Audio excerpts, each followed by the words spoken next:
I don't really know why I'm so embarrassed to be on camera. I live streamed for like 2 or 3 years, but for some reason now it's embarrassing. Hello. I put in a community post that I wasn't gonna do any on-camera stuff until this was finished.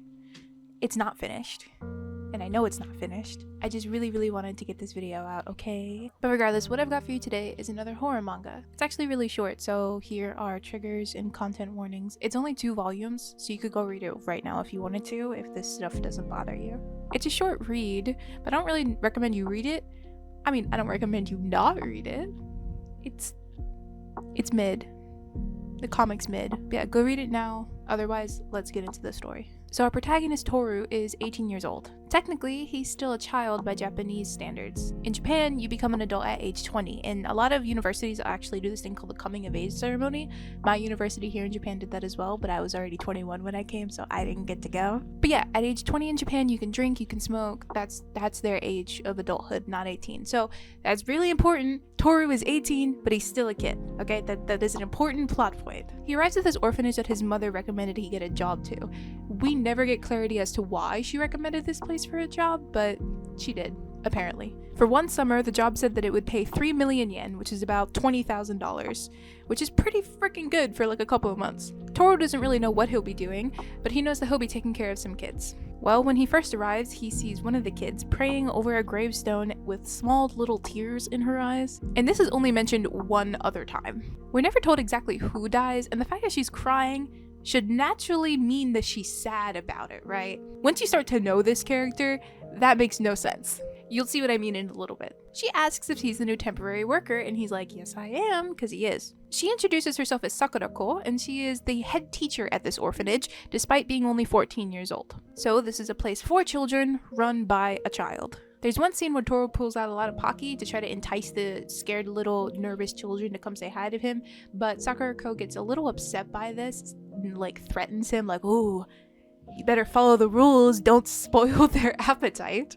Which is kind of cool. She seems a little threatening in this scene, and as a viewer, at this point, we don't know if we're supposed to trust her or not. When we first meet a character, we're trying to see based on every single small action they do if they're a friend or a foe. But I'll spoil it right now, Sakurako's a friend. She's a friend. She threatens him this one time, and she will never threaten him again. It is so stupid. This character makes no sense, and just...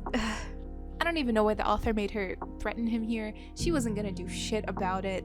At this point, if you've just met this girl, you're still like, ooh, she's mysterious. But after you've read it and you reread it, you're just like, why did she do that? You shouldn't do this as an author if you're not gonna have any rhyme or reason for it. Moving on, there's a scene where Toru goes to the bath and all of the children burst in on him while he's taking a bath. This scene is weird and I don't like it at all. Later that night, Toru is trying to sleep, but is woken up when there's a bunch of banging outside. He opens the window and sees a creepy little girl outside holding a duffel bag. Side note, this panel, really freaking cool. The author is really good at drawing like some very specific things and then really bad at drawing some other things. This isn't a style choice. There's only a couple of panels that look like this and I think they look awful. So Toru drags in the duffel bag. I'm not really sure where he ends up, but the little girl is gone and he opens the duffel bag and sees a body inside, right? All of the other kids in the orphanage wake up and they treat this like this is completely normal. As some of the kids are pulling out the person from the duffel bag, this girl tells Toru, you're just in the way, get out of my way, let me cut her up, you know, being edgy kids. Toru is freaking out and he runs into a random room. I don't even know where he is, even after reading the manga. For some reason, they have a freezer, a big walk-in freezer that's filled with not alive people. And as to why an orphanage has this, no idea. We get this really cool panel which shows us the whole cast of kids that we'll be following in this volume and the next volume, before Sakurako slashes the woman in the duffel bag's head like it's a head of cabbage. For some reason, there's another adult there that I don't think was mentioned or shown at all. There was only one duffel bag. And Rinko, who is this cutesy little girl, unalives that guy. Toru faints after that. When he wakes up, he just starts vomiting, and Sakurako tells him that you should be resting because you're such a fussy little boy. He's just panicking, and Sakurako tells him, hey, actually, fun fact, this is your job. I know you probably didn't read the job description, but this is your job and you will be helping us. I hope you're okay with that. Sakurako, for some reason, says that she's been doing this for the past 10 years, which is crazy and also not true, and we'll get into that later, because she is 14, as the comic blatantly has said, and that means that she had been doing this since she was 4 years old, which, again, is just a plot hole, and we'll see later on that that is just simply not true. And also, we get like a page or two of the most random SV scene I have ever seen in a comic. It makes no sense that this is in here. It is not talked about anywhere later in the comic, and it says nothing about the overall plot. It's just randomly put in here. And Sakurako looks sad for one little panel, and then she's back to normal. And it's just, I was befuddled. It's never mentioned again. The author just wants you to know that Sakurako was R-worded by a bunch of people at one point. The author really wants you to know that. Well, Toru says that he wants to leave, and Sakurako slashes his leg because she says if you can't help out or if you try to run away, you're just disposed of automatically. This kid is 13 years old, and his name is Natsuhi. He's probably the most emo 13-year-old I have ever seen, and reminds me of me when I was going through my Slipknot phase. Natsuhi tells Sakurako that she doesn't need Toru because he's weak, and that she should just throw him away. Sakurako vehemently disagrees with this. I wonder why. Natsuhi's younger sister Koyuki suggests something called a copycat game, where Natsuhi's gonna do a bunch of horrible stuff to a random human that he pulls out from somewhere. They're supposed to be in the bathroom because Toru is still vomiting at this point, but I guess there's also a person in here. Anyway, Natsuhi's gonna do horrible things to this woman, and Toru has to do them as well, and if he can't, then he'll get disposed of. Except no, actually, that's not what's gonna happen, because Toru can't do it, and Sakurako is just like, joke's on you, Natsuhi, nothing's gonna happen to Toru, everything's just gonna go back to normal as if you didn't just do those horrible things to that woman. Toru blacks out again. So I'll go ahead and introduce my favorite character in this manga. Her name is Rinko. So there's Rinko, who is this cutesy girl, and Rinko, who is this girl. Rinko is my favorite. She's a trans girl, and she makes the most sense out of everyone, I guess. Well, she makes her debut when Toru is lying in a futon because he blacked out again, and a bunch of the smaller kids are kind of crowded around him. He asks the kids why they haven't run away yet, because obviously this orphanage sucks, and Rinko tells him, oh, it must be nice to have somewhere to go back to, and she pours hot water on him and leaves. Rinko goes to take a bath, where we see that she takes off her wig, which is the big reveal that she's a trans girl. She also has this really big scar on her back that never gets explained, which was okay for a while. It insinuates maybe some kind of bad situation at home or something like that, right? We never get an answer, which is not always a bad thing. Some kind of mystery in some characters is a good thing. You don't have to show us and tell us every little thing that's ever happened in the past. In fact, I would argue that showing us not everything is probably a good idea. Some things are better left unshown. They immediately ruin the mystery with Rinko, though, because the next morning, she has a dream, which, you know how sometimes in anime or manga, they have this dream sequence that's just a memory?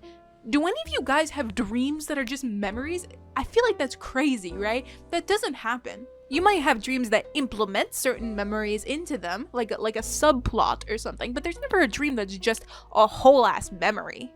And Rinko has one, and in this memory, she is walking alongside with her mother, and then a pair of hands suddenly just yank her away from her. It's also hinted at that her mother was the one who kind of imposed a gender identity onto Rinko, which is not how transgenderism works. But regardless, doesn't this directly contradict what Rinko just said to Toru about not having anywhere to go back to? It seems like her mother was quite supportive of her being a her, right? In fact, it seems a little too supportive because it feels like she was pushing that onto Rinko a little bit, which nobody ever advocates for. So why did she say last chapter that she has nowhere to go back to? That makes no fucking sense. The author literally made a plot hole that doesn't fucking need to be there. So moving on, there's another kid who's a 4-year-old named Mirai, and she has a pet weasel. She's really good at first aid and is helping Toru with the slash that Sakurako put on his leg. She is really good at first aid because she refuses to disassemble the torsos that find their way into the orphanage. She also hates being touched, which is something that Toru accidentally finds out when he reaches toward her head. Later, Toru finds the sign on the door, which has a list of rules that Sakurako seemingly has put up for all of the kids to follow in the orphanage. Numbers 6, 7, and 8 are particularly weird. 6, never believe adults. 7, always watch your back. And 8, never leave my side. Yeah, weird. We'll keep wondering because that never gets explained. Toru spots Sakurako at the grave praying again and asks what happened, but Sakurako tells him he's better off not knowing. Keep guessing because that never gets explained either. Well, a truck delivers this guy with glasses and he asks in a panic if these kids are underlings of Kyojo. That's semi-important later, so remember that name. The kids have no idea who that is, and Sakurako takes this opportunity to try to pressure a 4-year-old to unalive this man, which she obviously cannot do. As she is trying to pressure Mirai, the man breaks free of his restraints and starts trying to attack the kids. And we get a pretty cool scene of Toru having to protect these kids. On one hand, he's protecting these morally gray agents who don't necessarily do great things, but they have some level of like ability to clean their hands because they're children, you know? And then you have this other guy who, to Toru, this man has done nothing wrong, but he's trying to kill the kids. So it's like, which one, philosophically, is in the wrong here? I don't know. And that's why this is the most interesting scene in the whole manga, and it only goes downhill from here. Regardless, the man dies. And the kids are doing self-introductions the next day over breakfast. I'm not going to go through every single kid's introduction because not all of them are interesting, but I'll go through a couple that come up later.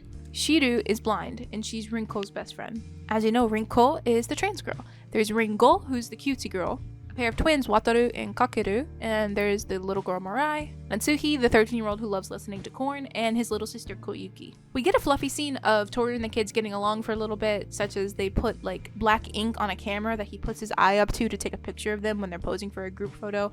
I don't know what camera nowadays has you put your eye up to it, but yeah. All of that fluffiness is gone though when Mirai runs up to Toru, being chased by Wataru and Kakeru. Kakeru says that he was trying to force Mirai into doing something with the bodies, but she refuses to. Toru tells them, scram, and they scram. As Toru is trying to calm down Mirai, Rinko comes up and says that Mirai needs to figure out something soon or else Sakurako's gonna get rid of her. As evidence for this, we see that Mirai actually came with 2 older brothers who have both been disposed of already.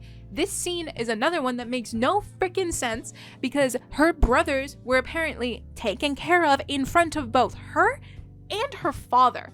This is the only parent we ever see in the vicinity of the orphanage, and it makes no sense because, for instance, he's talking on the phone about how much money he's gonna get for selling off his kids to this orphanage, right?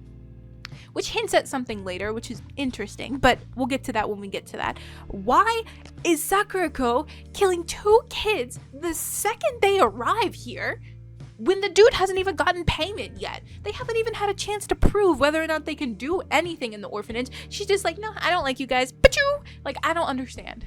We also hear some really heartbreaking lines from Mirai towards her father, saying that she won't complain if he hits her again. She just doesn't want him to go, which is heartbreaking, and I feel like the author really didn't need to include that line at all. They could have shown some other ways to show that Mirai was being mistreated in some way or another, because that's a theme that comes up again and again with these kids. We can assume that all of them have been mistreated at some point. You don't have to do that. Rinko reminds Mirai that she said that and says that she's actually has it much better here because she's not getting beaten by Sakurako. She's just getting threatened.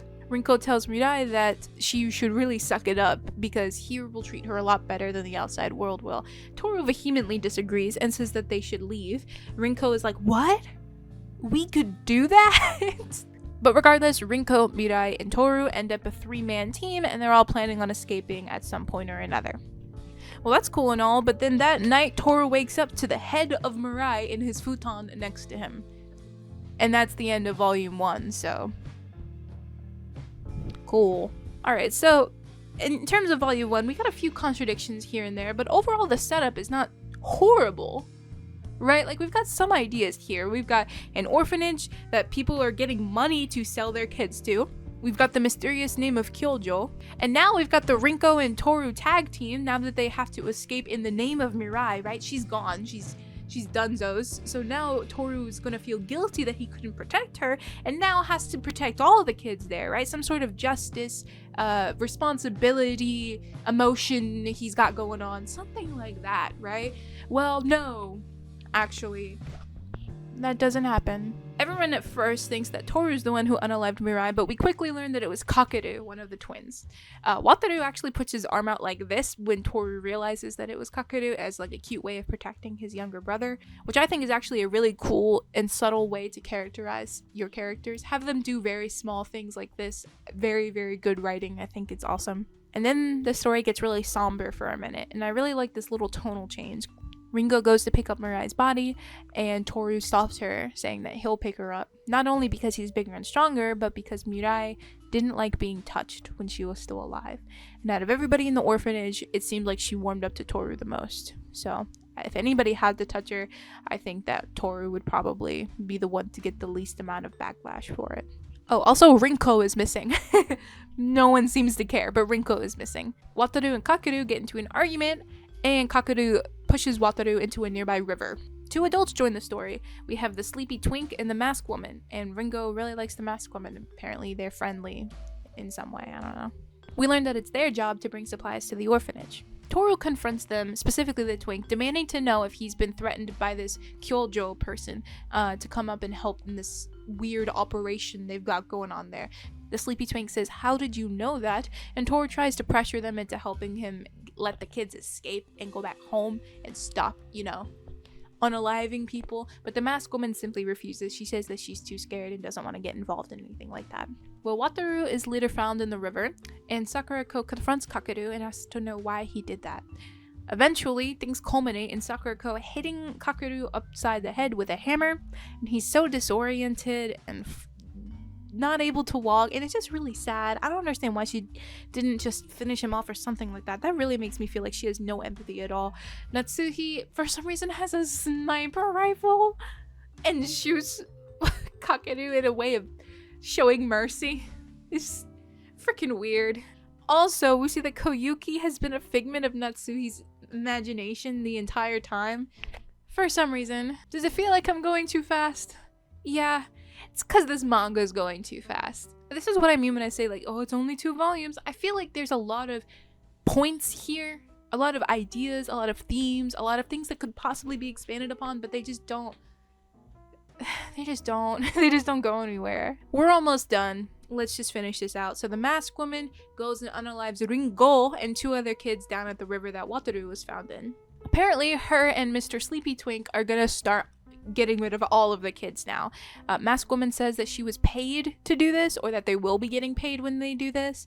So yeah, who paid you to do this? We have no idea. It's also dropped somewhere that the people that they were getting to unalive at the orphanage were Yakuza victims or something like that, and it was the kids' job to just get rid of them in a way that nobody would find them. So in that case, who would pay the masked woman to do this? You would think that the Yakuza would really like this operation going on if they can't make people disappear out of thin air on their own. So is the Yakuza against their own operation now? Is that, who would pay you to get rid of this? It just, again, makes no sense, but whatever. So we cut to Toru and Sakurako, who are in Sakurako's private room. We learn that Sakurako and Toru were actually both at this orphanage as younger children. Toru was 8 and Sakurako was 4. Sakurako's mother was the head teacher at the time, and we learned that Toru was a really big problem child, and it culminated into him setting fire to his mother's pillow while she was asleep.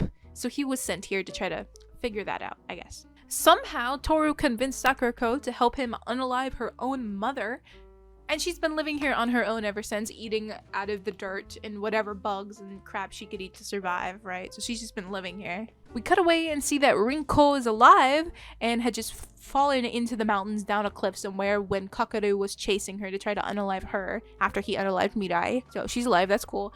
And she finds Shiru, the blind girl, and she's trying to help her escape Rinko sees the masked woman loading up children into the back of her truck, and because Shiru can't see, Rinko has to tell her what's happening, which I thought was a scene that could have been really funny in a way that wasn't punching down, because how do you tell your blind friend that that's what's happening? You know what I mean?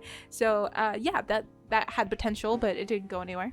We get a flashback of Sleepy Twink, who also was apparently at this orphanage as a kid next to Toru and Sakurako, along with his little sister, Sachi. Now, Sleepy Twink holds a very big grudge against Sakurako and Toru, because apparently, when Toru was a little psychopath as a kid, he and Sakurako pushed Sachi down the stairs and almost killed her. In fact, Sleepy Twink's real name is Kyojo. Well, Kyojo and the masked woman continue on their little charade of disposing of all of the children, and Toru pushes Sakurako off a cliff.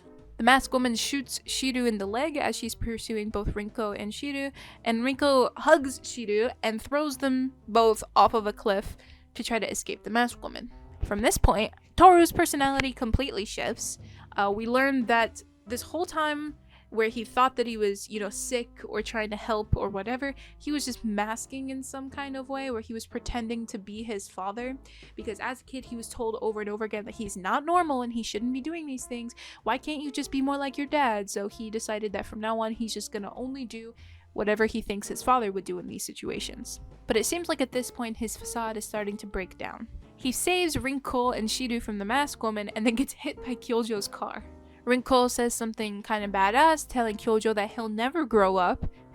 Like this is Peter Pan or something. And then Toru finishes off Kyojo. Towards the end here, we actually see a really cool scene of a really mentally unstable and not lucid Toru, like just curled on the ground, holding his own head, apologizing over and over and over again. At this point, Rinko has no idea if this guy is going to turn on her in any kind of way, because even though he just saved her life, what's to say that he isn't going to just flip his shit and try to kill her too? Despite that, she rolls the dice and hugs Toru, saying everything is okay. We panic because there's this really cool paced panel progression where Toru is slowly reaching toward her, and it looks like he's reaching toward her neck, and then he hugs her back. So it's like, yay! Love conquers all, I guess. She didn't assume the worst of him, and he didn't end up killing her, so that's pretty poggers. The bar is so low, it's in hell. We time skip years later and learn that Sakurako's body was never recovered from the river. We see Rinko and Shiru walking down what looks like Osaka near Namba, if you've ever been down there. It looks like this really busy street, and a silhouette of Sakurako, who looks exactly as she did back then, same height and everything, passes by Rinko and says, "You murderer," or something like that. And Rinko is like, huh? And then turns and looks and nobody's there. Shiru is with her and she goes, "What's wrong?" And then Rinko's like, nothing. And then the manga ends. Suck the truck, suck, suck, suck, suck the truck, suck. Okay, so this manga is so filled with plot holes. It feels like the entire second volume was just made up as it went along. This feels like something I would write in middle school. The whole arc with Kyojo and his younger sister just barely makes sense. There's like just barely enough of a ambition, of a goal there from Kyojo's perspective to do something. It's not really fleshed out all that well. Nothing is really fleshed out all that well. Despite the countless plot holes in this manga, overall, I mean, it was fun to read, I guess, if you just didn't want to think too hard about it. Overall, the concept is there, and the art fluctuates between really good and really bad, so it's clear there is some talent here. The overall concept is not bad at all, but this could have easily been a mystery sprung out between like 5 or 6 volumes, and people would have bought that shit. Guarantee TikTok would have blown up about it, be like, "You need to see this manga. I wasn't the same after reading it." Something like that, you know? It's not bad, but it's not good either, so I gave it a 5 out of 10 on my anime list, which is a horrible website and filled with incels, and you should never engage in the forums. Do not even read them. Do not go near them. Well, thanks for stopping by. Feel free to recommend me more stuff in the comments. I read pretty much everything, but right now I'm focusing on horror and romance. I also have a couple of yaoi titles that I'm gonna talk about, so whatever you want to recommend me, feel free to do that. I have been known to read more new stuff or niche stuff or retro stuff, but I'll read pretty much anything. So, yeah. Bye bye.